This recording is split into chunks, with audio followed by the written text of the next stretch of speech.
Steps: energy, security, and trade. After Tianjin, all three tilt east. The Shanghai Cooperation Organization is treated as a footnote in the West, but it's quietly stitching together routes, payments, and alliances that will outlast headlines.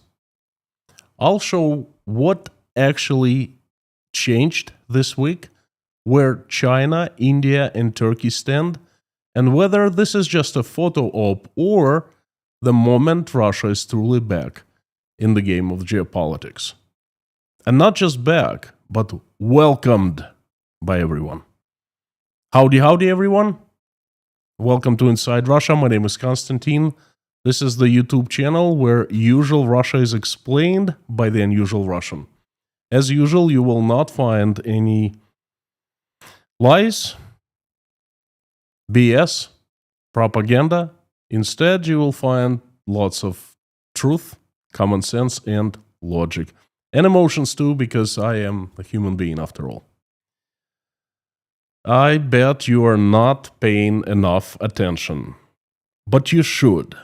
You should. Have you heard of the Shanghai Cooperation Organization, or the SCO? Do you know why it's important? I know everyone's watching the usual news cycle, and there isn't much in the Western mainstream media of the summit in China. Meanwhile, in Tianjin, an overlooked earthquake is happening right now.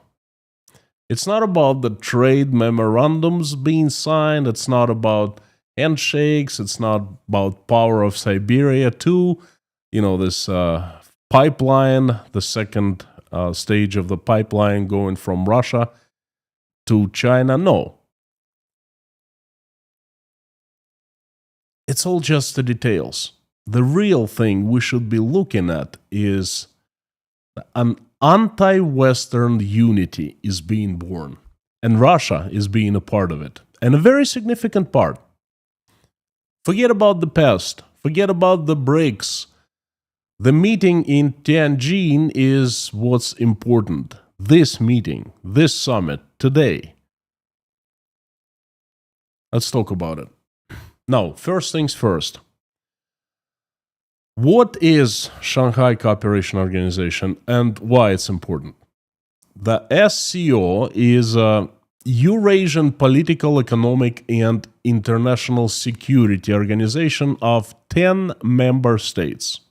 It was established in 2001 by China, Kazakhstan, Kyrgyzstan, Russia, Tajikistan, and Uzbekistan.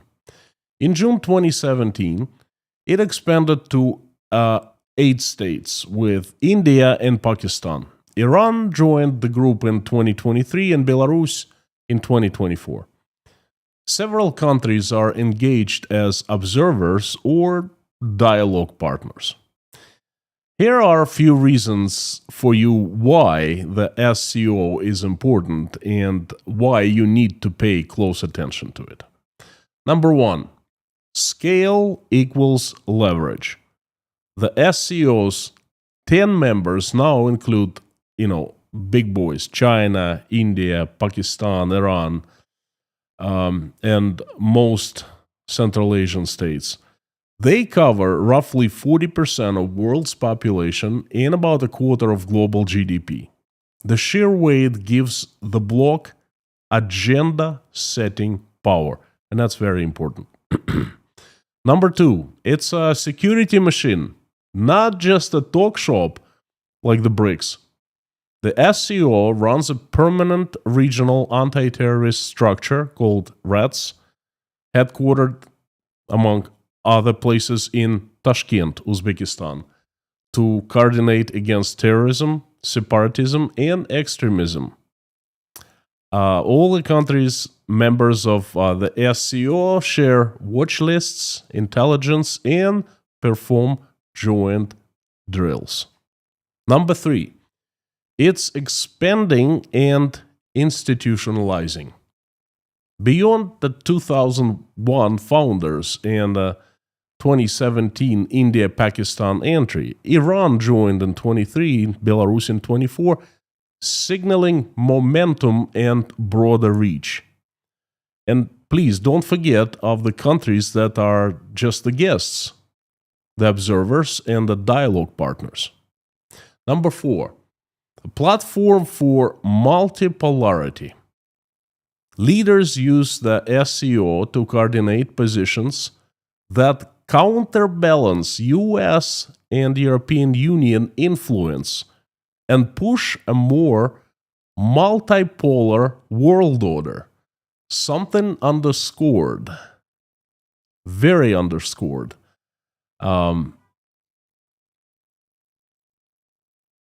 Something that in the West people don't really pay attention that much.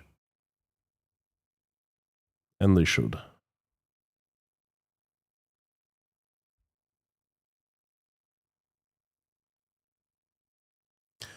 Now, number 5, economic and connectivity push. Alongside security,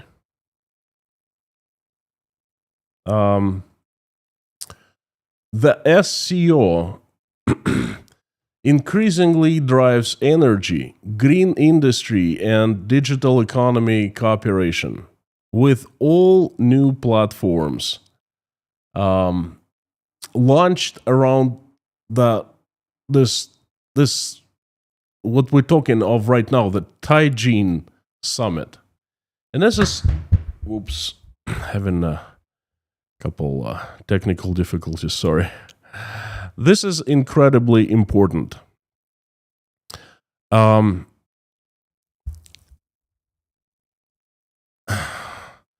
is a talk of tighter alignment with China's Belt and Road projects, and that's very, very important. You know why? Because the Chinese mean business. And I think we all know that. The Chinese have invested, hundreds of billions of dollars into their project, Road and Belt Initiative. And when they're talking about expanding to the SCO countries, that they mean business. I mean, I would be concerned. Number 6, it's a rare table where rivals still talk. Don't forget that there is a conflict between India and Pakistan and India and China. The two big conflicts between biggest countries in the world, basically. And India, China, and Pakistan all sit together at SCO summit. The Central Asian states hedge between the big neighbors, okay? They use the stage to meet, to discuss things. Russia uses this forum to show that it is not isolated, it is still the world leader, and the Putin is a great world leader, and so forth. The 2025 SCO summit highlighted all of that. Number 7, resources and geography. By landmass and population, it's the largest regional organization. With Iran on board, the bloc touches about 20% of world's oil and about 44% of natural gas reserves, key for energy security and energy corridors, transportation corridors. I hope you understand the SCO a little more now. It is not Russia-driven and China-oriented blah, blah, blah talk, bricks. The SCO is alive, it's attractive, it's growing, it's powerful, and it's sexy. The SCO is important because it's becoming the main Eurasian venue where security coordination, energy and infrastructure deals, and big power diplomacy intersect. Often, very often, in the ways the West underestimates. And it has agenda-setting power. Yes, it used to be more of an image improving organization in the past. But as we can see, it's not any longer. It is a force to be concerned with. Now, I want to tell you of what actually happened in Tianjin in the last 3 days and how Russia is benefiting from this meeting.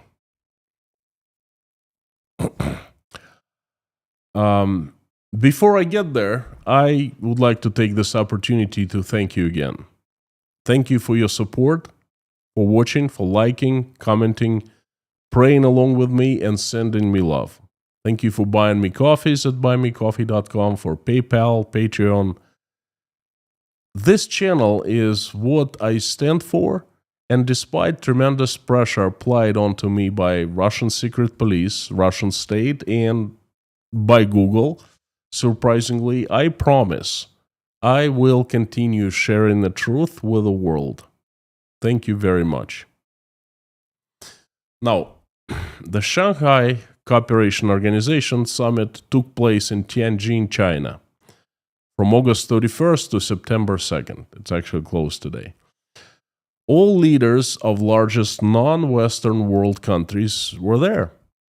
Jinping, Putin, Modi, Erdoğan, Pezeshkian, some of the European leaders were also there. For example, Slovak Fico was there. To top it off, the Secretary General of the United Nations, Guterres, was also there. China used it as an opportunity to establish itself as a new center of global power, and Russia used it to show the failure of the West's attempts to isolate it. Beijing presented itself as a symbol of the solidarity of the countries of the global south, in the contrast to the hegemony of the United States of America. This is exactly what Xi Jinping and Vladimir Putin's speeches at the extended meeting on September 1st were dedicated to. I'm not going to give you the speeches, they were quite long, but I'm just going to give you parts of them that I find important.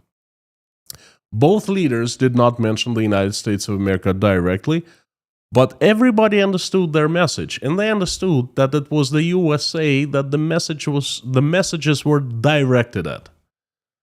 In Tianjin, Putin also covered, actively broadcasted Moscow's position on Russian-Ukrainian war. Well, of course.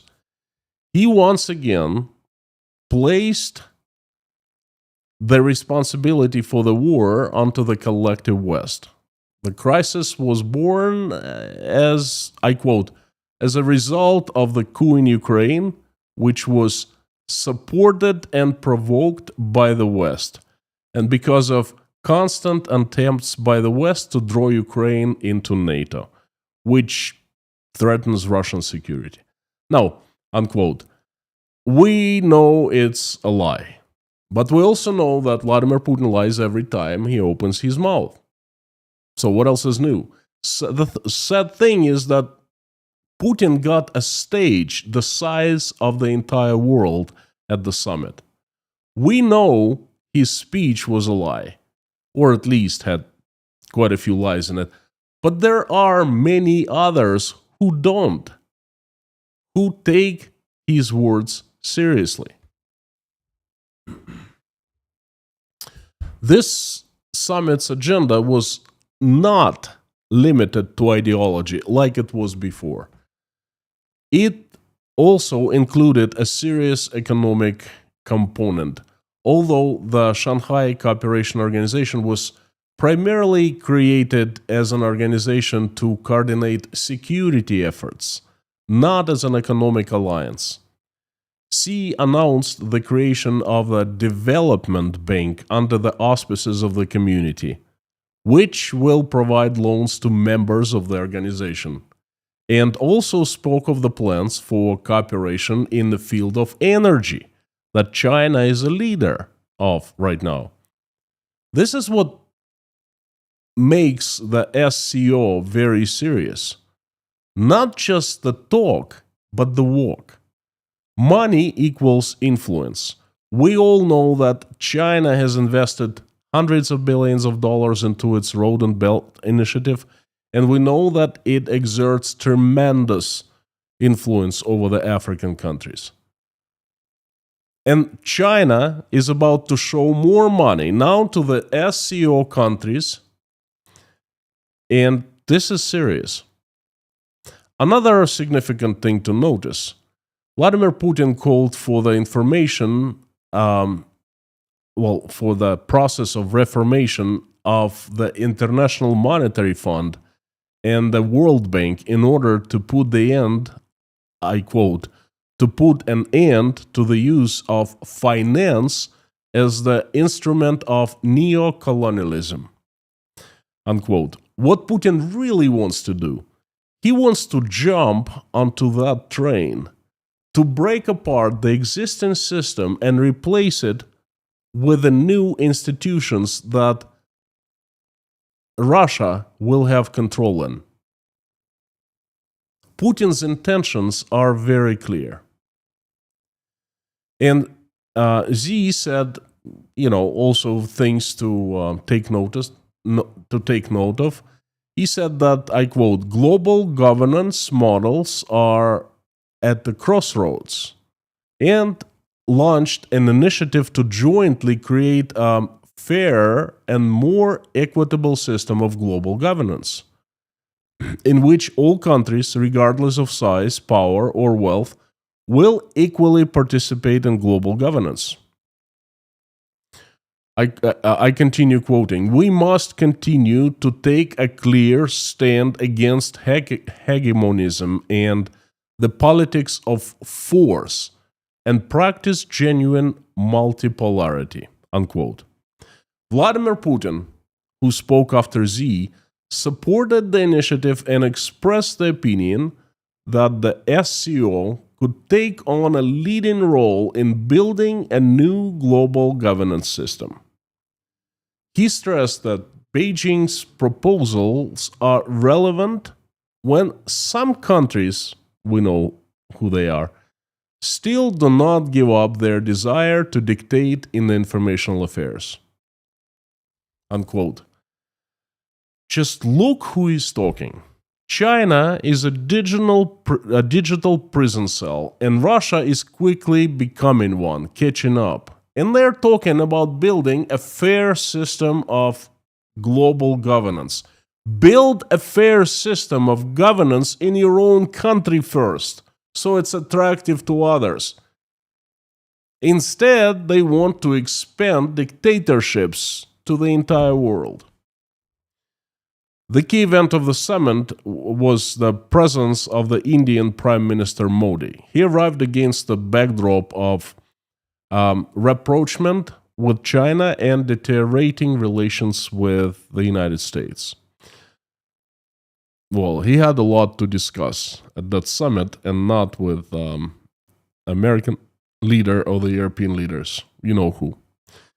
The summit in Tianjin was ended today, September 2nd, and large-scale events dedicated to the 80th anniversary of the end of World War II will be held in Beijing on September 3rd.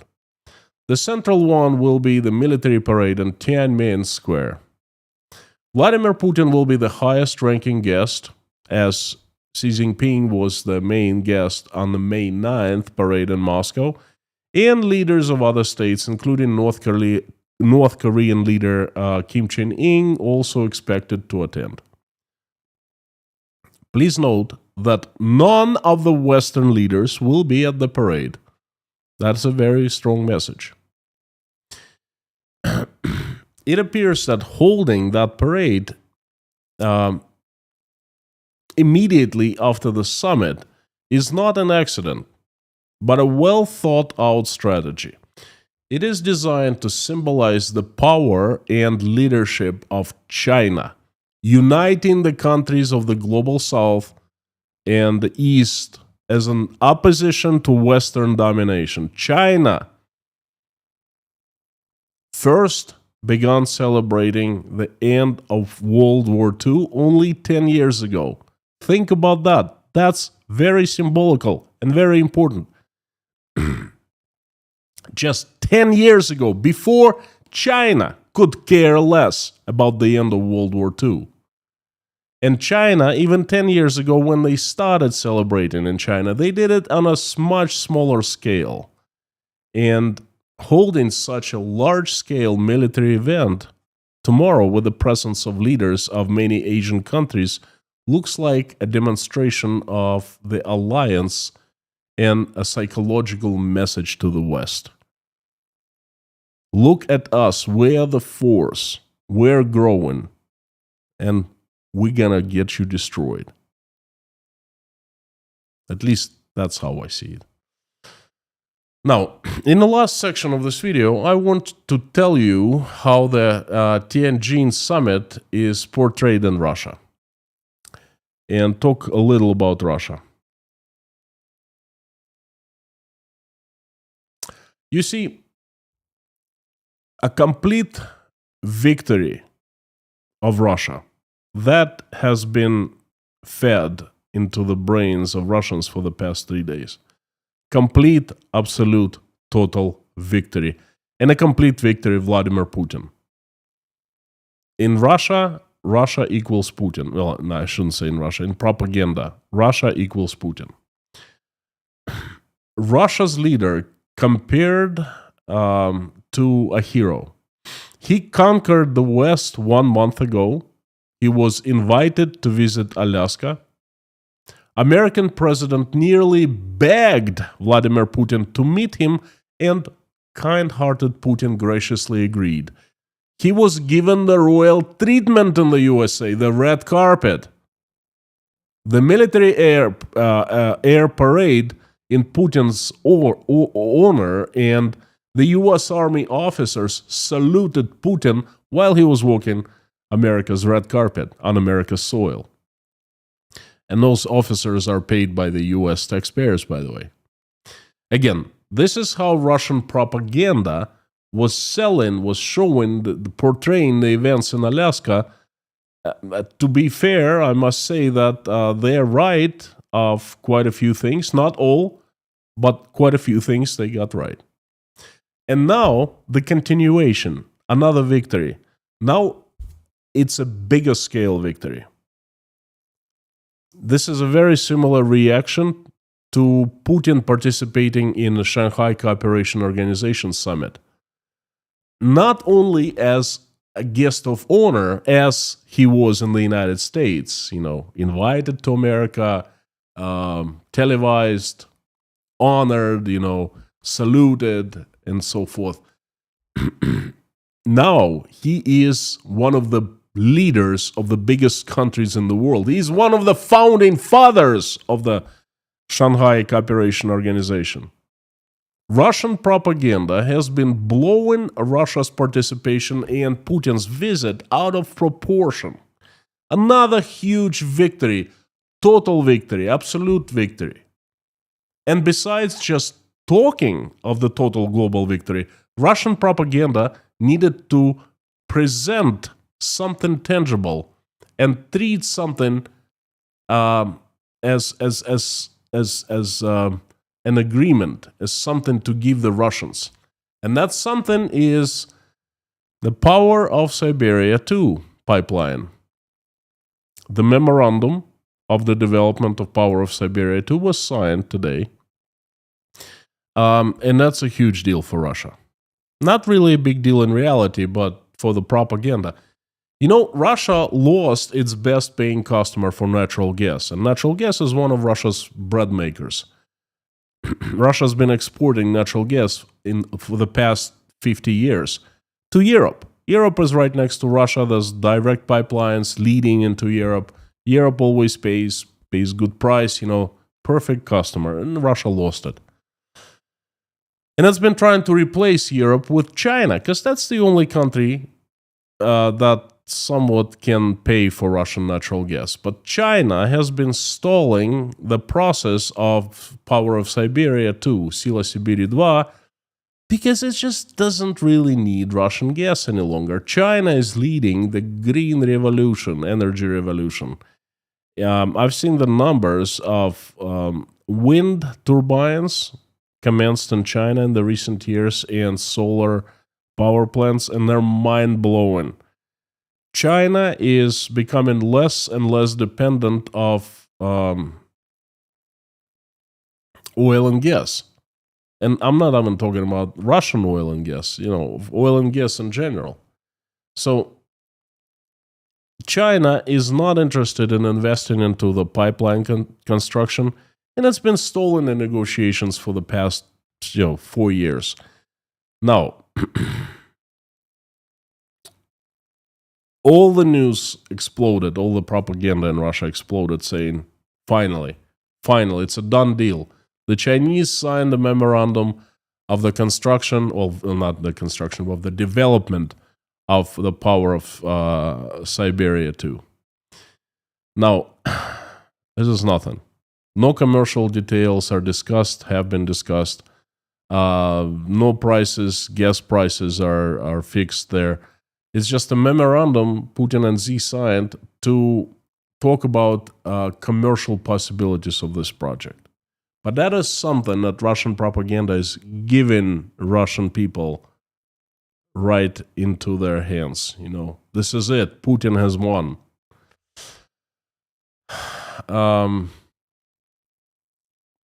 There is another angle no one is talking about, and it's definitely worth mentioning. By visiting China, Vladimir Putin sent a very strong message to Russian elite groups. Don't you even think about it. I have said, I have been saying for the past 3.5 years, that the victory for Ukraine will not come from the front lines. I believe it will come from inside Russia. Not from Russian people, but from Russian elite groups, the power clans, power struggle. And as soon as Vladimir Putin shows signs of weaknesses, there will be people who will take on him. It happened in the past. Prigozhin, he staged a very successful mutiny. Okay, he didn't succeed because he trusted Putin. He was talked out of it. But from the military point of view, he staged a very successful operation. And more of operations like that are coming. Putin is solidifying his image internationally, making him a very strong figure in the world. Again, getting back onto the stage of politics, geopolitics. And he's saying, look, I am the guy that Trump invites to Alaska, that shakes hands with Xi in China, that rides in a car, a personal car with Modi. I am that guy. Not you, not any one of you, not nearly anyone can succeed me, okay? So don't you even dare, don't you even think. And that's very, very important message. This is a message that very few people in Russia understand. Only those who this message is aimed at, they understand it very well. Now, what it means for Russia is for a country to be part of Shanghai Cooperation Organization, and actually for Vladimir Putin being a big part of the summit. It means that the world has turned upside down. And if you remember what was happening 3.5 years ago when the entire world supported Ukraine after Russia invaded it. Do you remember the mood that everyone, all world leaders had towards Putin, towards his decision to invade Ukraine? There was a media storm in support of Ukraine. And now, back then, it was absolutely impossible to think that Russia would be back calling the shots at the geopolitical stage, that Vladimir Putin would be traveling to different countries. For 2 years, he sat inside Russia. He didn't dare to step outside. Now he flies to the USA, oh my God, among other countries. He flies to China. He flies to Mongolia. It wouldn't even surprise me if he would fly to Slovenia, or Hungary to meet his friends Fico and Orban. He is invited to the USA. He's given royal treatment. He's the guest of honor. He's the guy who is in China giving speeches, and everyone tries to get to him, talk to him, meet him. He sets the agenda. He wants to destroy the World Bank and the International Monetary Foundation. He lays out the roadmap for that. And people listen to him, okay? This was unthinkable 3.5 years ago. And this event, these past events, they show everyone, and they show us too, that Putin is not isolated anymore. Putin is not a pariah anymore. He's not considered a pariah, I apologize. He's isolated by many countries, world countries, and their leaders. Okay, he's a pariah, but he's not considered by the many. He's back into the world politics. He's back from the isolation. He was in the isolation for 3 years. And the person who's brought him back, the US president, of course. For the past 6 months, he's been talking, discussing, meeting face to face, threatening but not following up. And he invited Vladimir Putin to his home, to the home of the free and the land of the home of the brave and the land of the free. He invited Vladimir Putin, and Vladimir Putin visited, okay? In the eyes of the entire world, Putin is legit. Putin is okay. This summit in China is another proof. Russia is, I can't say it's not isolated absolutely. It's still under sanctions. It's still isolated economically, sanctioned, and a lot of Russians under sanctions. A lot of the funds are frozen. But Russia is not in the same position it was in 2022 and in 2023. Russia has done marvelously to break away from the isolation. I am concerned, and I think you should be as well. Russia's growing influence in the East and in the South, and Russia's breaking free from the isolation. I worry about that. That concerns me.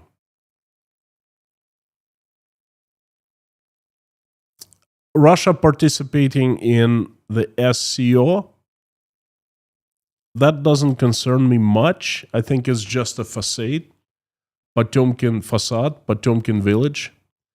I know the real situation in Russia. I know that it's collapsing, and you can't cheat. You can't go around the economy. Okay, Putin can say his image is much better now in the world, but the Russian economy is much worse. Okay, I know what's going to follow, but I'm concerned more not about Russia. I'm concerned more of China, India, and other Eastern countries growing an anti-Western unity and getting stronger alliance with global agenda-setting possibilities. That is something to be aware of and to be concerned of. But what we really should be all concerned about is declining influence of the West. The unity growing in the East. Look, Modi is shaking hands with China and India. 5 years ago, they didn't meet, and they had a small war on their borders. Pakistan and India getting together, they had a conflict, a war on their hands not too long ago. And now they're getting together and they're working things out somehow, okay? So alliances growing, unity growing in the East, but the conflicts growing in the West between trusted partners, between the USA, Canada, and Europe. The trade alliances are growing in the East, and the tariff wars are growing in the West. The West is losing its power and strength and unity, and the USA is leading the decline. The most concerning thing is the balance that has existed for the last 40 years. It starts shifting. The West starts losing influence and control. The new countries want to be leaders, new leaders, world leaders. They want to destroy World Bank and replace it with the Shanghai Bank. They want to destroy International Monetary Bank, and they want to replace it with something like the Global South Bank, okay? Those countries are ugly. They're not right. They're prison cells for their people. They're dictatorships. And this is what we should be concerned about. The dictatorships are spreading and becoming stronger. And that's exactly what we saw at the SCO, the Shanghai Cooperation Organization Summit that just ended. We just saw an opening act, and we gotta do something about it. Thank you so much. That's been my message. I hope you liked it. Don't sign off. I would like to turn the live stream chat on as usual. Today is Tuesday, so we have about 25 minutes left. And while I'm doing that, I would like to share a couple things with you. First of all, I'm so grateful for you being in the live stream chats and in this one too. I absolutely love this part of any live stream. This is my most favorite part, and I will try to answer all the questions that you throw at me. Thank you, friends. Let me just a couple things here, technical stuff.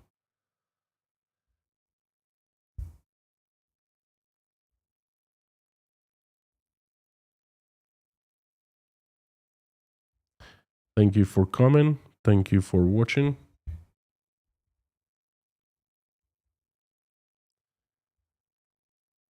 This is, if you're here for the first time, I want you to know this is the best community on YouTube. The result of work of the best moderation team in the universe. They are Lorna, Mami K, Harry Potman, Bob S, and Amir Fazad. Thank you, friends. Thank you for being today. Thank you for being always on the channel. Thank you for making this community a very pleasant environment. And to everyone, there are very few rules, very simple. Don't insult anyone. Be nice and friendly to everyone. Be respectful. And do not discuss US politics. Please, no insults. And that's it. You're good then.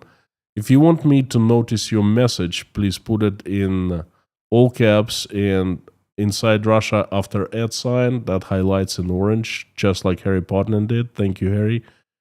Baker's Talk, Leitmotif, Howdy Friends. And before I get to the questions, thank you, the usual suspects of Inside Russia. It's fantastic to see. I thank you again for being part of Inside Russia community and for all your support. Now, what do you think of the message? Shoot your questions. It's fantastic to see everyone. SVR, fully agree with your message. The West currently lacks vision and the will to lead. Thank you. I couldn't have said better myself. Lacking vision and the will to lead. Yes, that's it. That's you. It's on tip of my tongue, you know. Bridget, thank you so much. Good Nabend. Samsa from Finland. Alu, howdy. Scott, Denise Abbott, Just Jimmy. Good to see you. Kay Fitzgerald, Golden Griffon. Whoa, Golden Griffon. Welcome, welcome. One of the founding members of Inside Russia community. A person who was long before the war started, long before my channel grew big. I think it was just like a few hundred viewers, regular viewers, and Golden Griffon was among them. So welcome, friend. Thank you for coming. Scott Nesbitt, hello, hello. You know who? Howdy. Luigi De Rossi from Italy, ciao. Andrew Small from North Scotland, the UK. David Porter from Chernovtsi, howdy, howdy, friend. Please stay safe. Please forgive us for all the bombings and what Russia is doing to Ukraine. Sending you my love, and I keep on praying for you, for your family, and for everyone in Chernovtsi and in Ukraine, for that matter. Thank you. Dale, great message today. I hope people listen to it and take it to the heart. Dale, thank you so much. I think it's a very important message. And I'm not being, modest here. I'm being truthful. It's just, do you see how many people are watching right now? A little over 1,000. Tomorrow, I'm gonna do a live stream about weekly economic update from Russia, and I'm gonna make it of gasoline shortages in Russia being reported all over, and then the Ukrainians have a new strategy of bombing oil refineries, and they do it very effectively. And there are problems at Russian gas stations. So tomorrow's message, there will be a few thousand people, because somehow I have a feeling the more important the message is, the few people watch it. I don't understand why. This message, I want it to be heard by everyone, because it's really important, really hugely important. Okay, not only 1,000 people. Unbelievable. Woody, do you think the decline in birth rate is contributing to the anti-Western sentiment? No, I don't think so. No, and no. You know what contributes to the anti-West, the growing onto the anti-West sentiment? The United States of America just disbanded US aid. The dumbest decision I've ever heard in my life, okay? The United States is the United States due to its soft power, not due to its army, not due to its financial powers, but its soft power. Culture, a mix of money, a mix of culture, diplomacy, and US aid has been the vehicle for the soft power throughout the world. And the United States has just disbanded it. I mean, that's gonna create so many problems for the country in the future. That's where you should be looking at, not at the birth rate. The United States has been growing. Why do you care in America for birth rate? Because you take immigrants, and you're doing the right thing. That's what you should do. Okay, your country is not dying; it's growing, and it's fantastic. It's just you have to fine-tune the immigration system that's been out of sorts, all right? But in general, immigrants are good. It's fresh blood to any country. Okay, so Europe should be worrying, okay, but not the United States. So, no. Answer to your question is no. Martin K. from Czechia, sending my love to Czechia every time I see someone from Czech Republic, from Poland, from the Baltic states. It warms my heart. Thank you for coming, friends.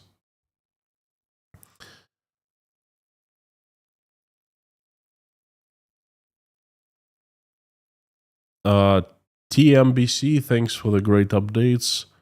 What is your biggest fear?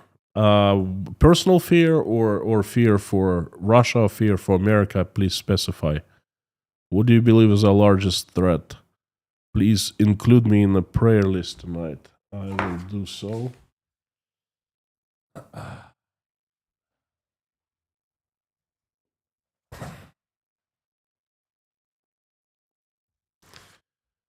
TMBC, if you could give us your name, or I can include as TMBC.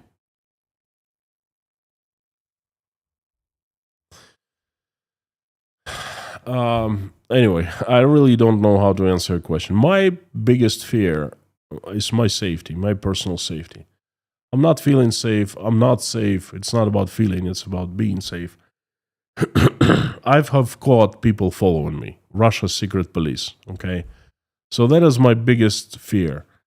A lot of people tell me, well, Konstantin, why you want to go to the United States and live there? The country is like falling apart. And first of all, I think it's not falling apart. I have faith in America. But even if it was, I'd still be trying to get there because there are two countries in the world that I feel safe. They are the USA and Israel. And that's it. Well, I'm not a Jew. I'm not entitled to Israeli citizenship. Unfortunately, I would love to get one to be safe, okay? But, it's out of the question for me. So the United States is another country. So addressing my biggest fear is moving to the USA. What do you believe is our largest threat? Your largest threat is if you are from the United States of America, your largest threat is you. You are the people of America. Somehow you are so isolated now that I don't recognize the country. You stood united. You are the ones who made the United States shine, who made the United States the best country in the world. You are the ones who treated immigrants as your own. You are the ones who made everyone welcome in the country. You are the ones who spread soft power, who were smart enough to build USAID, who has done tremendous benefits, who has earned trillions of dollars for America. You are the ones. You are the best thing America has. But all of a sudden, something happens to you, people of America. And I'm not saying personally you, I'm saying like in general, I'm generalizing. And all of a sudden, you're isolated. You're Democrats and Republicans, not Americans any longer. That's what I'm sorry. I don't understand that. I hope you wake up. I hope you be nice to each other. I hope you be bipartisan again. As I remember the country being bipartisan, that's your strength. Sorry for being direct about it, okay? So what I really think. Internet person, I don't want to talk about the United States. Well, I had a question asked and I answered it, so I'm not talking about it. Do you feel safe here even after you community post the other day? Pamela, what's my community post the other day? I'm not sure what you mean. A lot of people say, Konstantin, hide your whereabouts. A lot of people say, why do you post personal information? I don't post much. The thing is, they know exactly where I live. They know exactly where I'm sitting right now. It's absolutely crazy to try to hide my presence. I am visible to the Uzbek government. That's a law, okay? I must follow the Uzbek law, okay? I am not disclosing any information they don't know about me.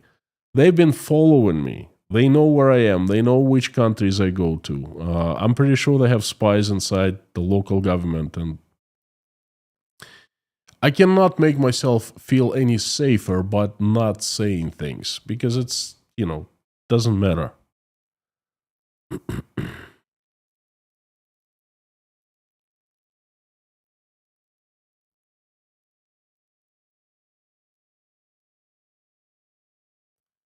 Tyler Douglas, thank you so much. No problem if you miss it and you catch up. There's a very important message today.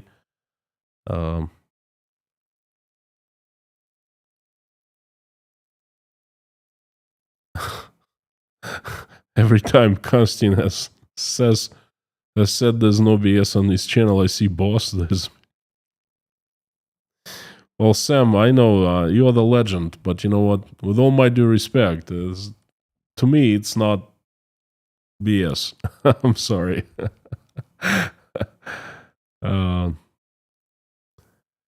Edward Brown, the SCO should be renamed the Axis of Evil. Well, you know what? Not yet, but it's getting there.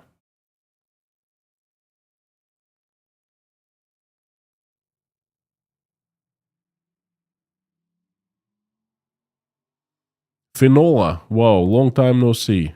Howdy, howdy. Yes, you haven't. I haven't seen you on the live streams for quite a while, for a couple years.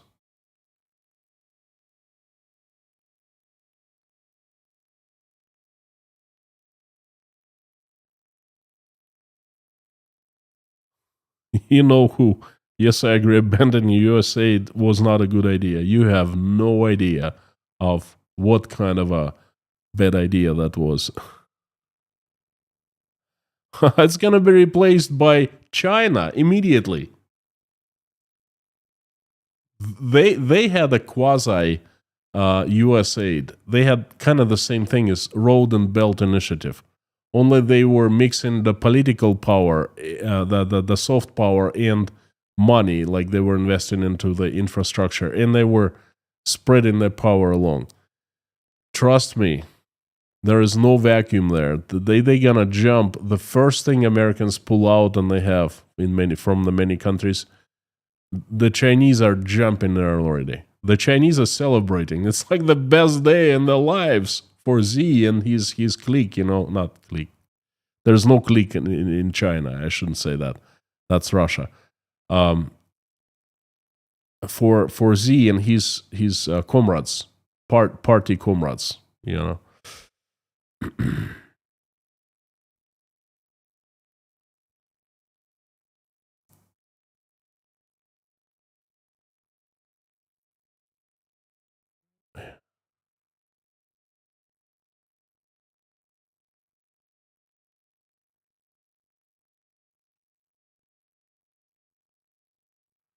Kev Sullivan, thank you for coming. See, Lone Ranger. I can't answer this question.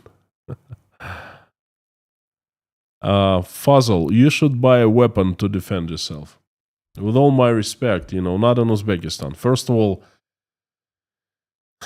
you should understand Uzbekistan a little more. Here, not only weapons are forbidden, drones with cameras are forbidden. If you say fly outside Uzbekistan, buy a drone with camera, DJI Mavic, what's the big deal, right? You bring it to Uzbekistan, if they catch you at the border, 2 years in prison, just for trying to get it inside the country. For owning and operating inside the country, the punishment is even stricter. What weapon? This is crazy. This is the weapons here are strictly government's affair. Okay, the citizens cannot have weapons. The government hates competition, and from what I understand, it's always been this way in Uzbekistan. So, no, I can't, and I am not going to do that. So.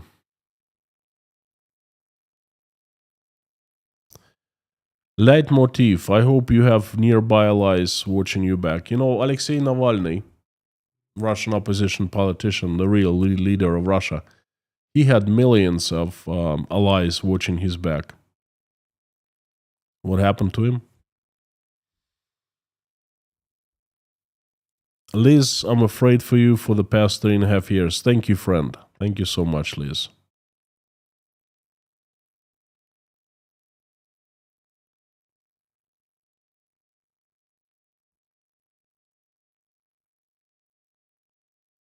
Oh, yeah. Joe's Rames. I saw Modi wanted 10 years deferred payment on oil imports.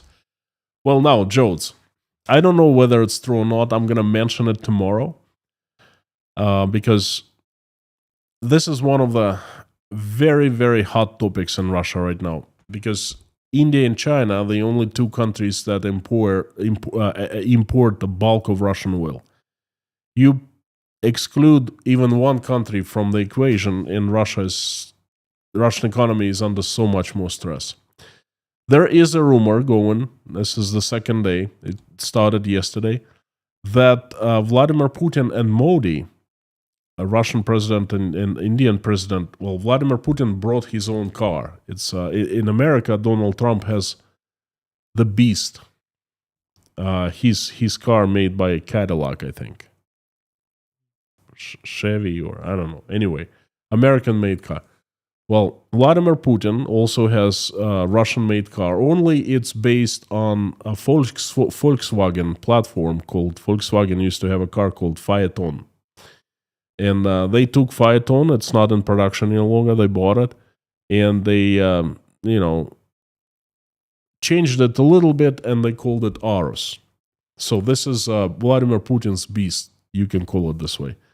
So he brought it to China, and he's been riding in it. And like Donald Trump grabbed Putin and dragged him into his car, into the Beast, and then they started talking in the car. Now Vladimir Putin did the same thing to Modi. He dragged Modi into his car, and then they talked on the way. And now there are rumors that Modi agreed to buy Russian oil without any limitations in any quantities, only with 10-year deferred payment plan.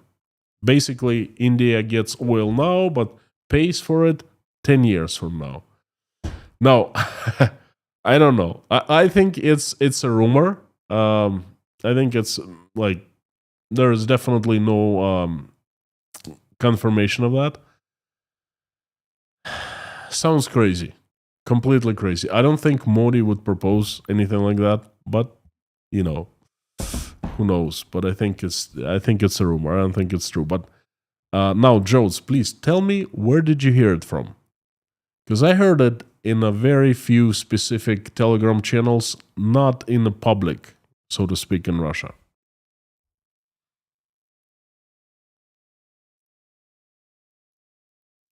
Sam says, Konstantin, I was joking about the letters BS and the boss. Okay.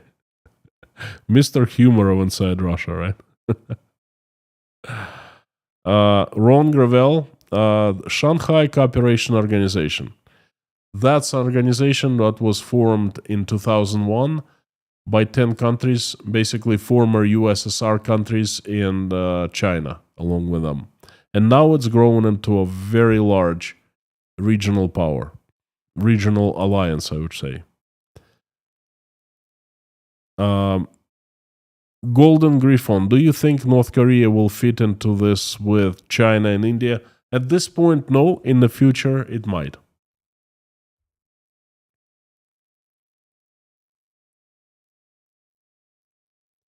Lorna says, time. Thank you. Just, So, Jodes, you are also watching, have access to general SVR.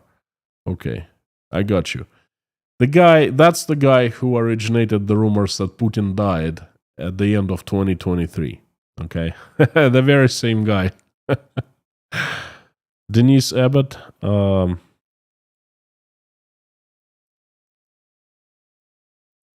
Not a good day. Very sorry to hear that. Denise, we keep on praying for you. I have you on my prayers list. Wishing you all the best and, to feel better. Deborah from sunny California.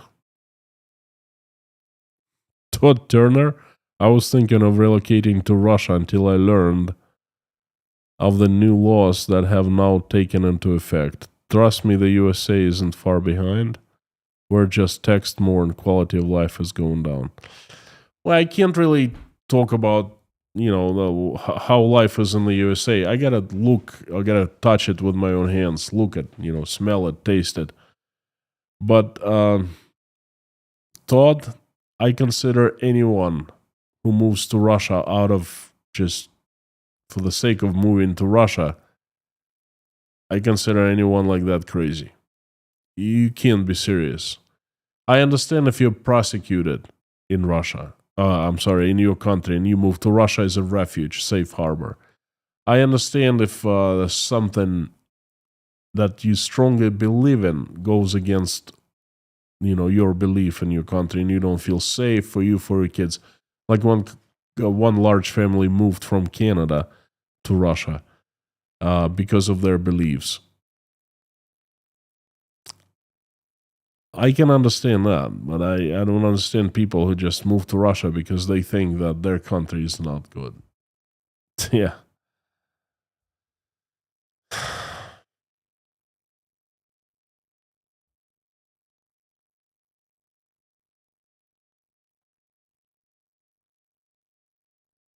Stephen Entree, smart skills for gastronomy. I like the name. Massive video today. Thank you so much. Thank you. Please spread it as much as you can. I find it very, very important. Temi Stowell, Konstantin, what have you heard about Krink? China, Russia, India, North Korea. This is the first time I hear this Krink thing. I've heard a lot of BRICS. Trust me on that.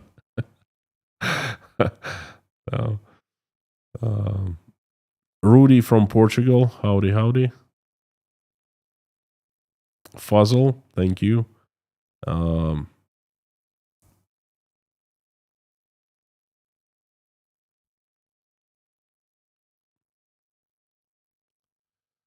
Ron, my grandson lost all his social security benefits for his autism. My daughter is beside herself working hard to make up what she lost. Well, if you considered, hang on one second.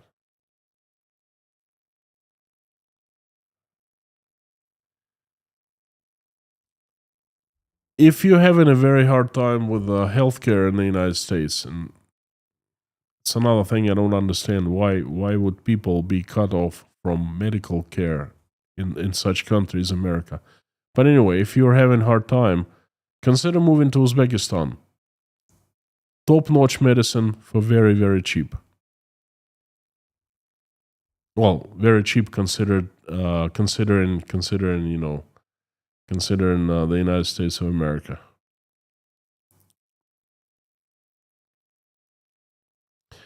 Jen Moran, I totally agree with you. Still a great place. I think so. And I want to see it with my eyes, but they're not letting me. Okay. Well, I guess I'm not good enough for America. I don't qualify. But I do believe that it's still a great place, And I do believe there are problems. But you know what? Like I've said many times, I have faith in America and I have faith in Americans. Golden Griffon. I've heard it many, many times. The USA is not the same country. And I want to see it, like I've said many times again. I want to see it with my own eyes. I want to experience it. I don't want to hear people say that. And my friends said that quite a few times. People I trust said that. But you know what? It's up for me to make that decision to compare America I saw 25 years ago to now. I want to see it. Friend who fled Russia and came to the US is now scared for the same things. Well, I tell you what, and that's going to be the last question. Leitmotiv, yes, Uzbekistan does take Americans. Now, Golden Griffon, friend who fled Russia and came to the US and now scared for the same things. If I ever move to the United States,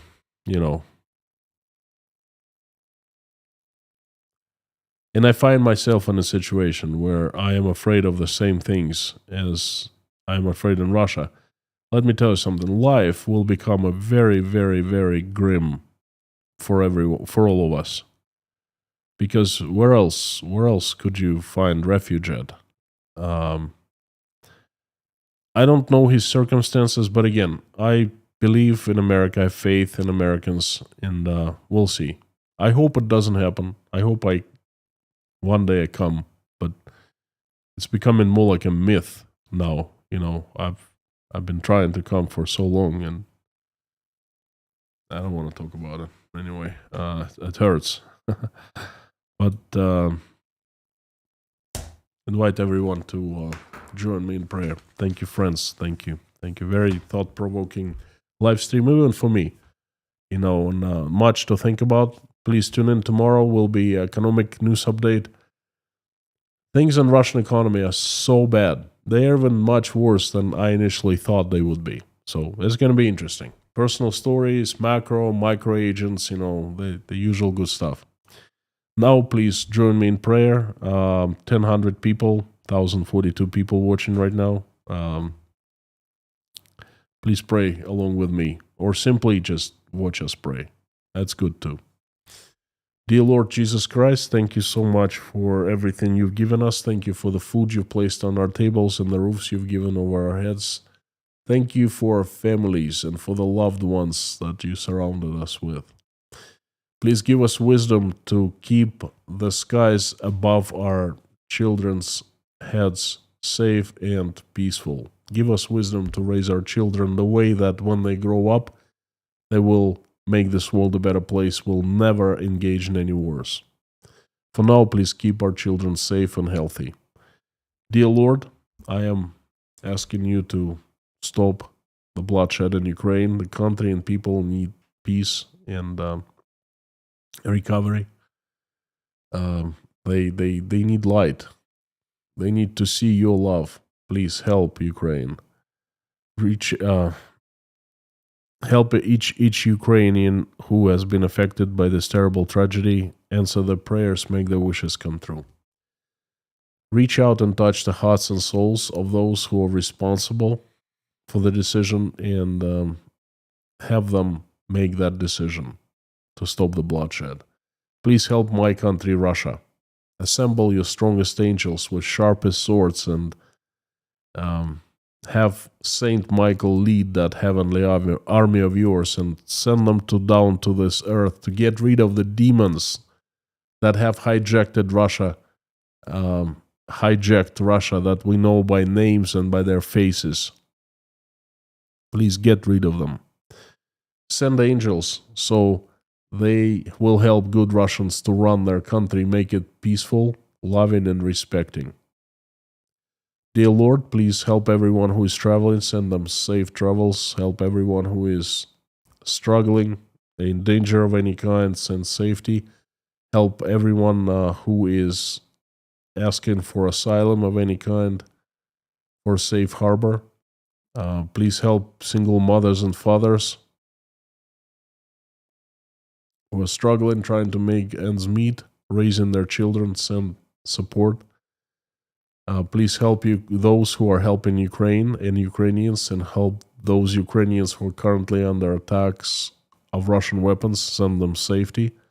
And dear Lord, I'm asking to help everyone who is in need, who is cold, hungry, addicted, sick, homeless, jobless, depressed, crying, in pain, bleeding, going through divorce, not being able to see the kids, children,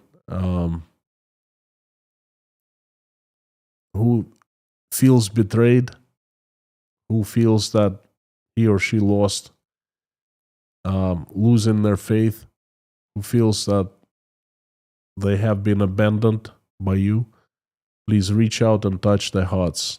Fill them with love and warmth. Show them that they're still with them, that you watch every step they take, that you love them, that they're still your children and will remain so for the rest of their lives. Give them hope, give them faith, and support them in any way possible. Please help everyone in need. Thank you so much for allowing us to get together and pray in this community. Thank you for everyone who's praying along with me or simply watching us pray. Bless everyone, answer everyone's prayer, make everyone's wish come true. Thank you, dear Lord. I also have a list of people who need your help. They are TMBC, Rod, Victor Garishan, Uli Yun, Lee and Brenda, Greg, Daniela From and her family, Janice, Rose, Teresa D, Ann Larson and Hannah, Jeffrey S. and his family, Katharina Holm, Mark Rutten, Tom W., J.R. McKim, Gabing with Gary, Lisa, Cumrian, Harry, Terry Carter, John McLean, Linda Trombley, Paula W., Dennis, Jason Carney, Susie Mailer, Tim Mayers, Dory, Rhonda McGillis, John Taylor, Wayne, Darla, George Ruberty, Pamela, Meta Spencer, David Porter, his family, and everyone who is in Chernovtsi, Ukraine, Leif, Randolph, Grace, Dean Spooner and his church, Yelena, Natasha, Michael, Jake, Oля, Dasha, Sky, Svetlana, Sergey, Liz, Ron Klotzer, Liz Dumbrell, Koshkin Dom, Sandra, Mike and Mike, Petra Olson, Joseph Obaid, Millie, Philip Radcliffe, Eileen from Ireland, Highwayman, Denise Abbott, please send recovery and send, make her feel better. Jeff Gibson, Janice Burgess, and Derek Martinez. Please help all the children who have lost families or have been separated from their families as a result of this terrible war. Send your angels to watch over them. Thank you so much, dear Lord Jesus Christ. Amen. Thank you, friends. Again, it's good to be back. Good to be live streaming again. What a fantastic feeling. What a fantastic time. I hope you found my message interesting and important today. I urge you to take it seriously, to spread it as much as you can so other people will see it too. I will see you tomorrow. Before I sign off, 2 things. First, don't forget that you're awesome and you rock. And second, I would like to finish this live stream as usual with all of us saying in unison the same thing. And that is, out loud as you can, repeat after me, Carthago delenda est.